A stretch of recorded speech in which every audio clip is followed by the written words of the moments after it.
बिस्मिल्लाहिर्रहमानिर्रहीम। अस्सलाम वालेकुम। Welcome back to my channel. Friends, मेरे चैनल को सब्सक्राइब कर दे। सुल्तानुल आरिफीन हज़रत सखी सुल्तान बाहू हक बाहू।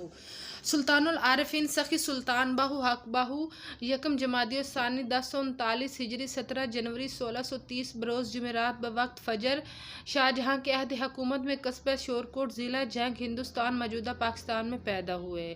शजरा नस्बत, आप सैयद कबीले से ताल्लुक़ रखते हैं मगर ख़ुद को कभी सैयद नहीं कहलवाया और लोगों में मशहूर अवान कहलवाते हैं।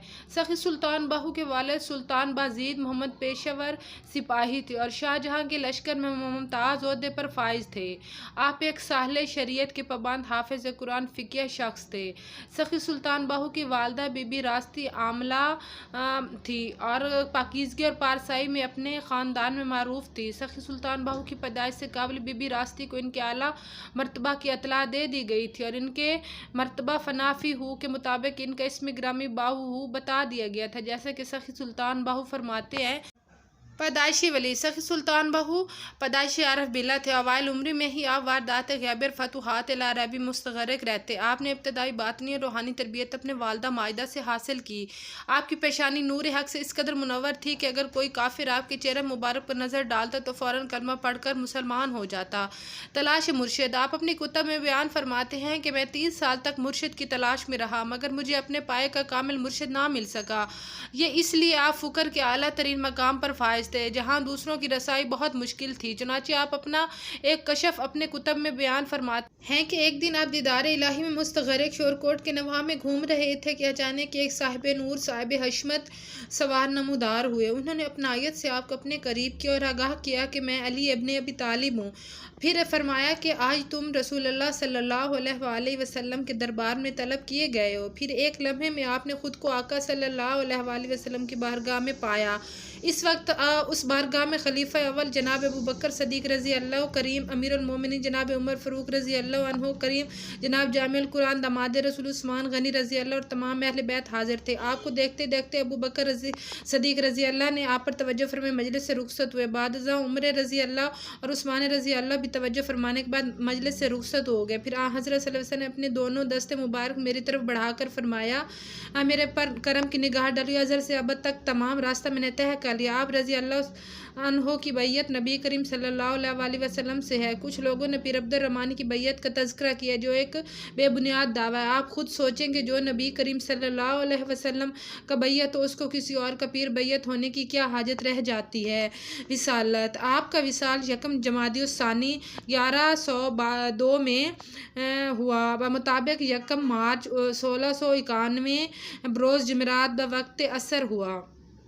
सुल्तानुल आरिफीन सखी सुल्तान बाहू का मज़ार मुबारक गढ़ महाराजा ज़िला जंग पाकिस्तान में है। आपका उर्स हर साल जमादी और सानी की पहली जुमेरात को मनाया जाता है।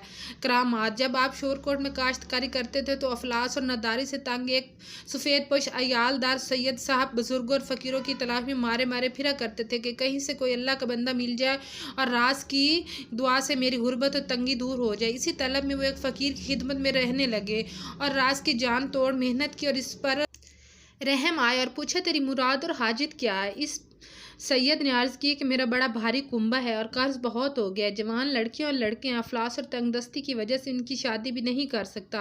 ज़ाहिरी असबाब ख़त्म हो चुके, अब तो गैबी मदद की सिवा मेरी तंगदस्ती का इलाज नामुमकिन है। तब इस फ़कीर ने कहा कि मैं तुझे एक मर्द कामिल का पता बता देता हूँ, सिवाय इसके तेरा इलाज किसी के पास नहीं। तू सखी सुल्तान बाहू के पास शोरकोट जंग चला जा और इनकी बारगाह में अर्ज़ पेश कर। वह परेशान हाल सैयद साहिब सुल्तानुल आरिफीन के पास पहुँच गया, लेकिन इनकी मायूसी की कोई हद नहीं रही जब देखा कि आप खेतों में हल चला रहे हैं और फिर इन्हें इर्द गिर्द से पता चल जाता है कि लोग आपको फ़कीर की हैसियत से नहीं, यहाँ तो किसान की हैसियत से जानते हैं।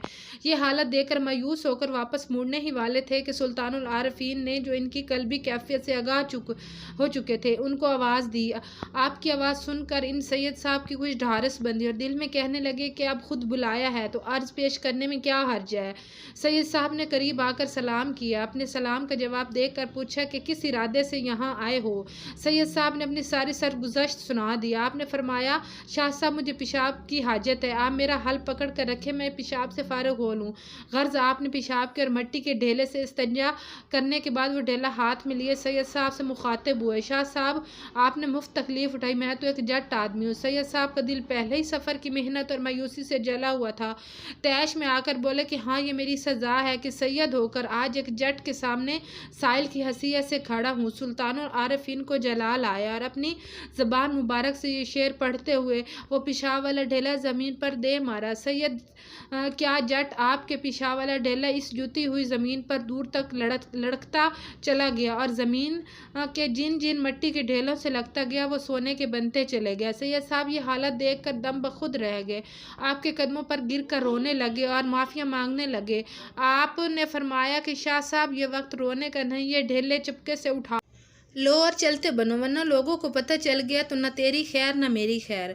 चुनाचे सैयद साहब ने इन सोने के ढीलों को जल्दी से अपनी चादर में लपेटा और आपके पाँव चूमते हुए वहाँ से चल दिए। बचपन में ही आपके रूहानी कमालात थे। आपके रूहानी चेहरा को देखकर अक्सर हिंदू लोग कलमा तैयब पढ़ लेते थे। चुनाचे मनकूल है कि एक रोज़ शहर के तमाम हिंदू इकट्ठे होकर आपके वालिद माजिद बाजीद मोहम्मद अख्तर सरा की खिदमत आलिया में हाजिर हुए और अर्ज़ की कि दाया आपके फर्जंद अर्जुमंद को वक्त बे वक्त बाहर लाने से हमारे दीन का सख्त नुकसान करती है। आप मेहरबानी फरमाकर अपने बरखुरदार के लिए सैर व तफरी का वक्त मुकर्रर करें, हम अपने दीन की हिफाजत के लिए मुनादी करने वाले मुलाजिम रख लेंगे। आपने उनकी दरख्वास्त मंजूर फरमा ली। चुनाचे हिंदुओं ने इस काम के लिए नौकर मुकर्रर कर ली और इन्हें ताकीद की। जिस वक्त बाजीद मोहम्मद कदस सरा का साहबज़ादा मोहम्मद बाहू घर से बाहर तशरीफ़ ले आए, फ़ौरन बावाज़ बुलंद मनादी कर दे। जब नौकर मनादी करता तो हिंदू लोग अपने घरों में घुस जाते। बचपन में एक दफ़ा जब आप बीमार हुए तो आपकी इजाज़त से लोग एक ब्राह्मण तबीब को बुलाने के लिए उनके घर गए। ब्राह्मण ने कहा, मैं डरता हूँ कि अगर मैं वहाँ गया तो मुसलमान हो जाऊँगा, बेहतर यही है कि आपका कुर्ता यहाँ ले आए। मुरीदों ने ऐसे ही किया। जब इस ब्राह्मण तबीब ने कुर्ता को देखा तो बेसाख्ता इनकी ज़बान से कलमा तैयबा जारी हो गया, ला इलाहा इल्लल्लाह मुहम्मदुर रसूलुल्लाह। आपकी ये करामात गिरदोनवा में अभी तक मशहूर है। ये तो अपनी आंखों से देखकर हज़ारों ख़ास व आम देखते हैं और इंशाअल्लाह अज़ीज़ क़यामत तक देखते रहेंगे। जिस वक्त लोग आपके मिज़ार मुक़द्दस की ज़ियारत के लिए खानगाह शरीफ के अंदर दाखिल होते और मिज़ार शरीफ को देखते ही बेख्तियार ज़ात इलाही के शौक़ से रोने लग जाते और ज़िक्र बयान की ज़बान पर जारी होता है, दिल साहिब तासीर ज़ाकिर रूही हो जाते हैं और ये महज कमाल अतात मोहम्मद सल्लल्लाहु अलैहि वसल्लम का नतीजा है। तो फ्रेंड्स, मेरे चैनल को सब्सक्राइब कर दें। थैंक यू, अल्लाह हाफ़िज़।